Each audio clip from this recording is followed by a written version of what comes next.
স্বাগতম। আজ আমরা বাংলাদেশের দক্ষিণ পূর্বে কোণে অবস্থিত কক্সবাজারের অপরূপ সৌন্দর্য অন্বেষণ করব। বিশ্বের দীর্ঘতম প্রাকৃতিক সমুদ্র সৈকত, প্রায় 120 কিলোমিটার দীর্ঘ কক্সবাজারের বালুকা বেলা যেন এক স্বপ্নের মতো। সকালের প্রথম আলোয় সমুদ্রের ঢেউয়ের মৃদু শব্দ এবং সোনালি বালু পায়ের ছাপ ফেলে হাঁটার অনুভূতি অতুলনীয়। সন্ধ্যায় সূর্যাস্তের সময় আকাশের রঙের পরিবর্তন এবং সমুদ্রের নীল জলরাশি এক মনোমুগ্ধকর দৃশ্য উপস্থাপন করে।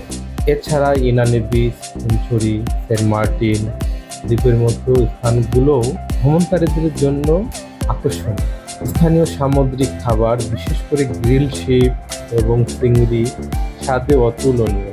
কক্সবাজারের এই অপূর্ব সৌন্দর্য এবং শান্তিপূর্ণ পরিবেশ সত্যি এক স্মরণীয় অভিজ্ঞতা প্রদান করে।